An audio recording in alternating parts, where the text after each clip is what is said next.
Namaste everyone. Thank you very much first of all for joining my video.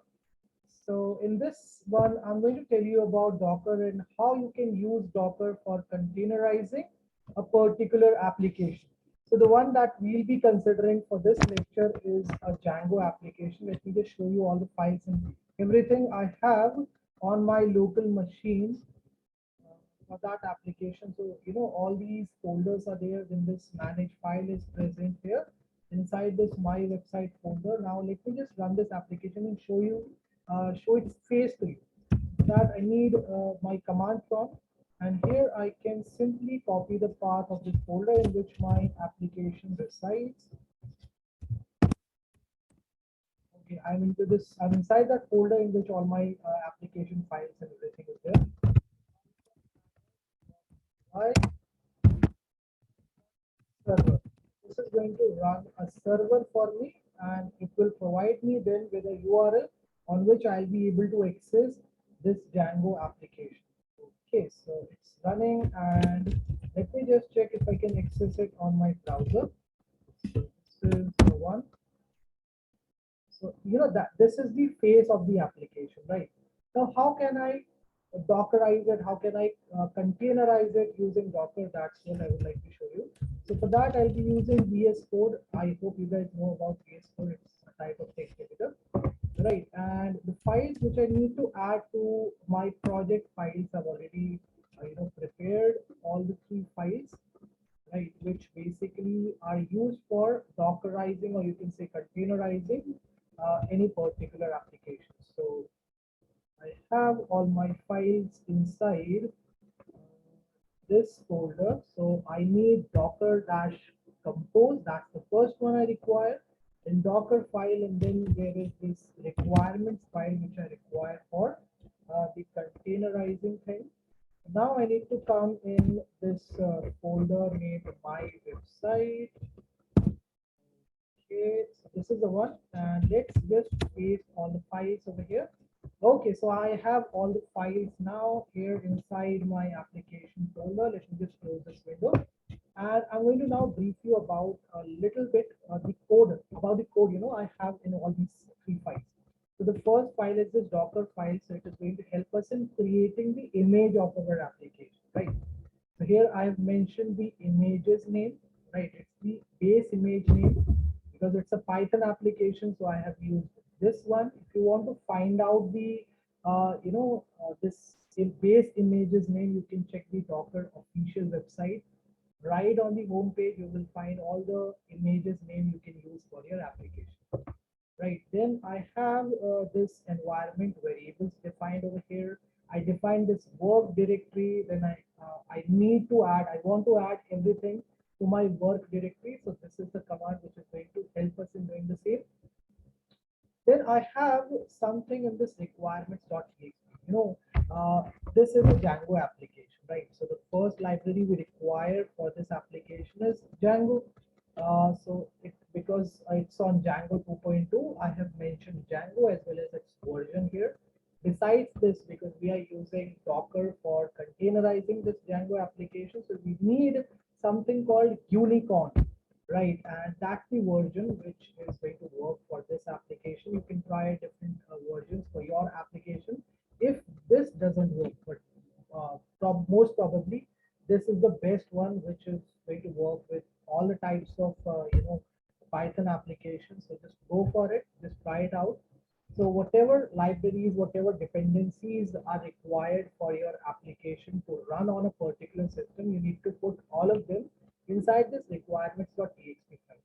Now the next thing you have to do here in this Docker file is you need to copy everything you have in this requirements.txt file in this particular work directory. And that's the command which will help us in doing it. Right, and finally we need to run all the commands. So pip install, pip is the command for installing all the types of Python libraries. I hope you guys know about it. So this is going to install all the libraries and then everything will be copied to the work directory. Now, besides doing this, you also have to create a file with name docker-compose.yml. So this is the YAML file, right? This is the YAML file. Now here, what you can do, you can put the version of the Python. You can mention the type of services, type of service you are, you're trying to containerize. So I'm trying to containerize a web application. That is the reason I have mentioned web here. If you are using some database applications, simply you can mention database. Then we need to build it in the work directory. So dot for that. And finally, that's the command we use for putting it on the browser, for accessing it on the browser. So Python manage.py run server, and here you can mention the name of the port on which you would like to access the application. Suppose you want to access it on, let's say 9000. So instead of 8550, you can simply put, okay, let's make it 5500. I think this is going to be interesting. So I've changed the port to 5500. Right here also, I need to make the changes.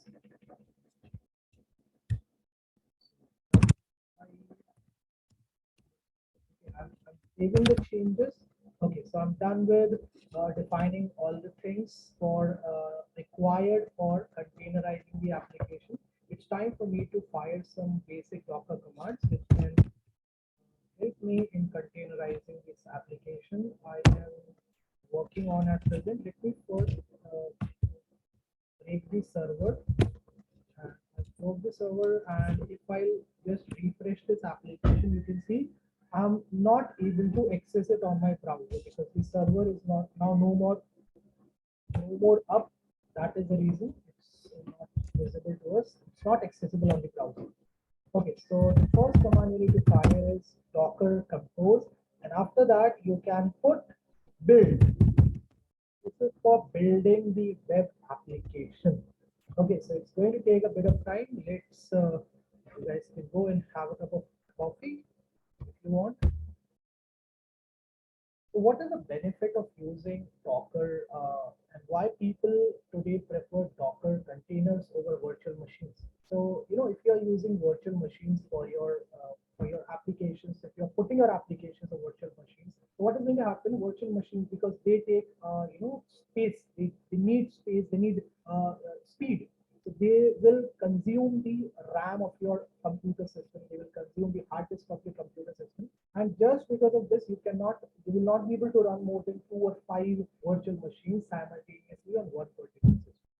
Now, if suppose you have 100 or 1,000 applications and you want to put all of them on the same computer, so with virtual machine, of course, it is not possible, right? So what is the solution for this problem? You can use Docker containers for that. Okay, so if you have Docker container images with you, which is they are mostly of 100 or 200 MB. So one system can support more than 100 or 1,000 of containers, and definitely you can run more than 100 applications in one go at the same time on a system. That's the benefit of using containers, and that is why professionals prefer Docker containers or containers over virtual machines. Now, deploying virtual machines on Azure is very simple, but deploying, we can deploy containers also on virtual machines. How? What are the steps of deploying a container image on virtual machine? That's what we will talk about in the later section of this video. So now let's concentrate on the containerizing part. So we have this command has been successfully executed by the VS Code. Let's check the images created. So Docker images is the command you can use for checking that out. Okay, so it has created, you can see it has created an image with name my website underscore web 38 seconds ago. So this is the one which it has created recently. Time for us to this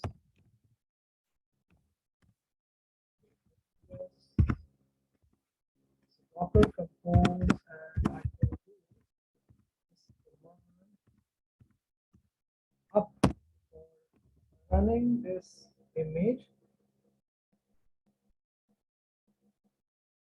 So, as you can see right now, this web application which I'm containerizing, it's not accessible on the browser.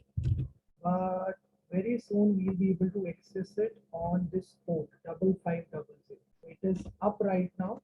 Let me check if I can access it on 5500 or not. I need to change the port number here.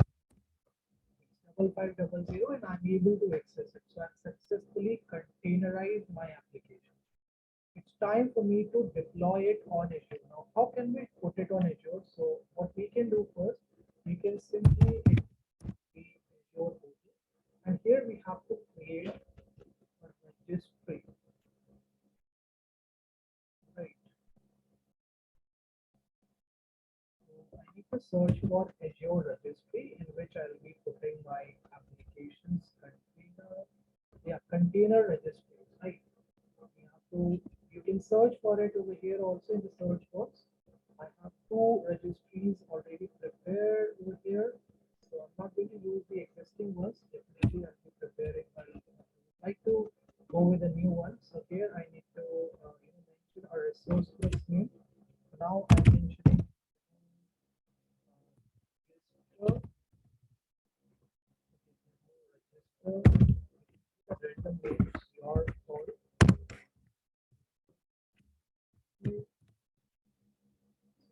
Accepted this name, let's give a name to the registry. So register 01. If I says resource names may contain alphanumeric characters only, must be okay. So I think just because of that hyphen it was showing us an error. Yeah, it has accepted this name. So demo register is our resource group's name and demo register 01 is our registry. Here we can go with premium and here we can enable this availability zone. Okay, so we have, I think, so we have successfully created a container registry and let me just show you the details of this registry. So I need to bring my video down.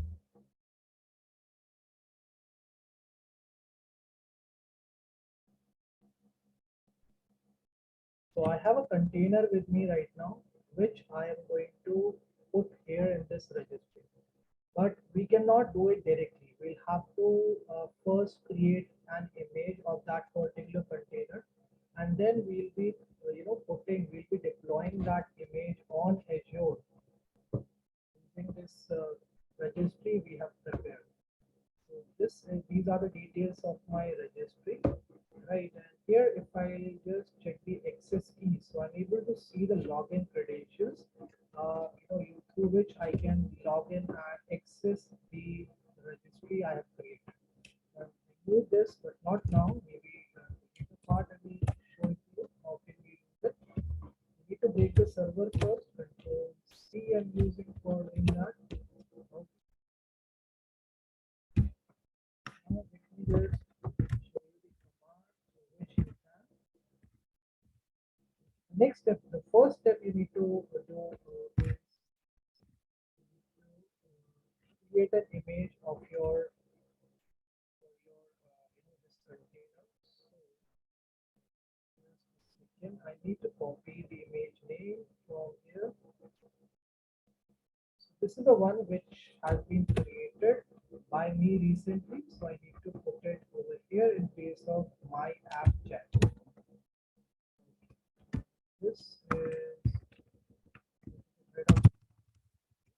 once you're done with creating the image or container, you can say, you can use this command docker build dot, then dash t, and then the name of your image will come, right? You can just execute the enter button after writing the command and rest will be done by VS Code.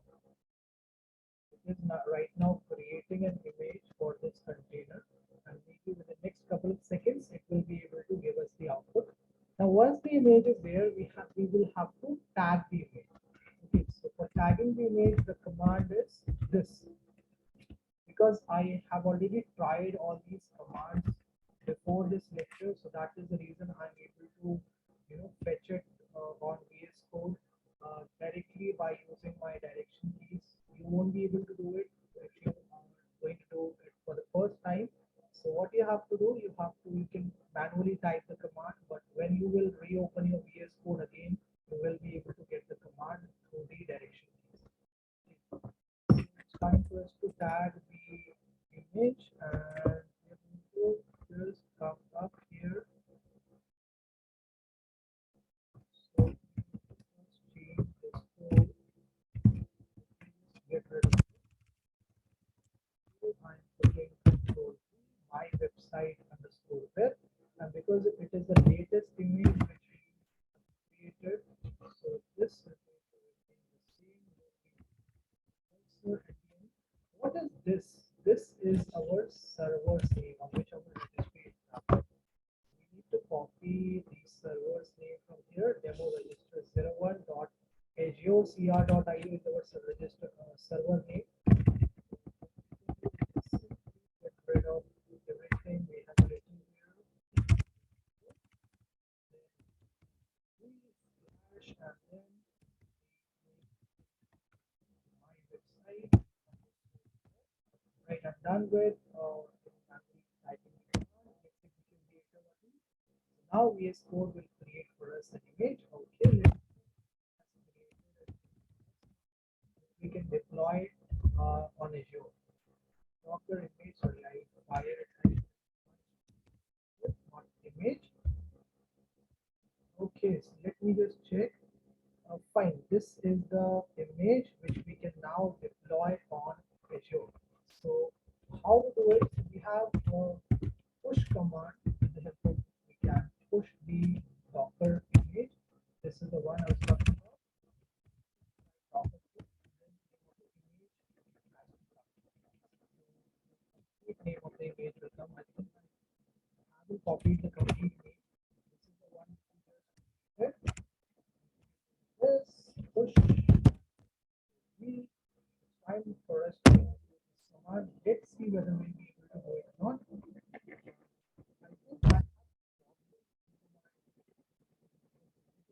here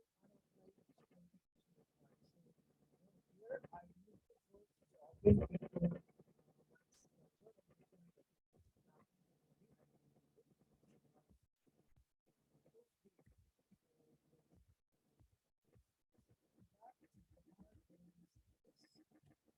login.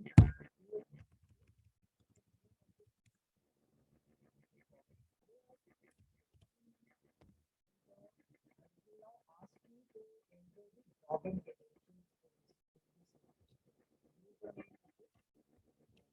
here we can take it on here for the password. So any one of these two is important.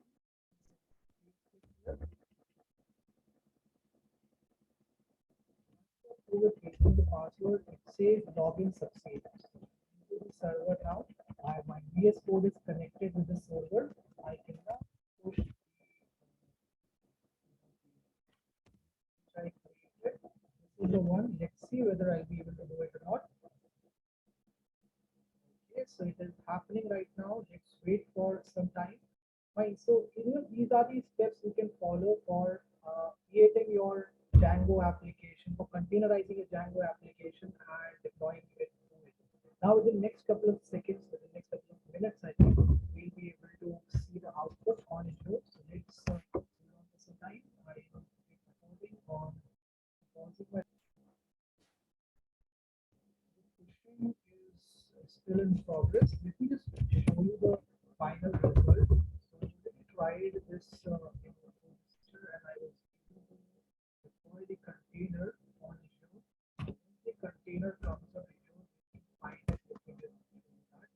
So I need to come in this container registries, and let me just check one of the containers I created before this lecture. Afternoon somewhere. So let's check out this Docker.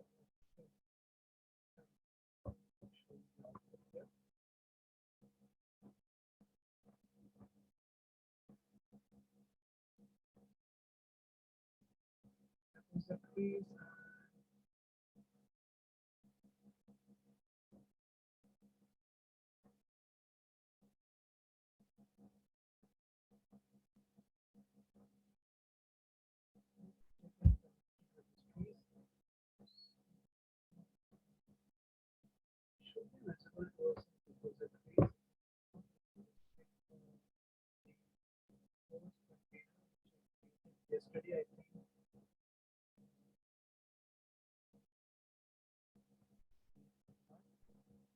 container which I deployed yesterday. But you know this method will definitely work. Don't worry about it. There's a still in progress, so that is the reason I'm going to do it now. By the time it is happening, let's check this container also. Container 01. And here we need to come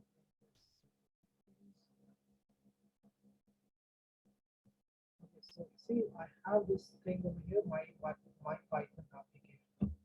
Once you are done with deploying your container image on Azure, comes will go under this repository section.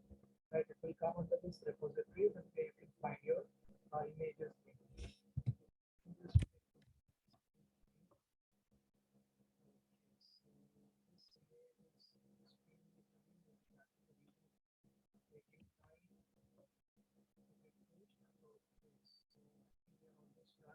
Yeah. So you can see the total size of the image is 3262 MB. Right? Of a virtual machine. Now let's check that this we created for this application just deployed. So we need to come here inside demo register 01. Then we need to come here inside repositories. Okay, so it's here. See the image is here. That is the way you can migrate a container image to Azure. So this is it from my side. Hope you guys enjoyed this lecture a lot. Bye bye. Take care. Have a great day ahead. Do not forget to like and share this video, please, and make it reach to the maximum students possible. Also, please motivate other people to come to my channel and learn these beautiful concepts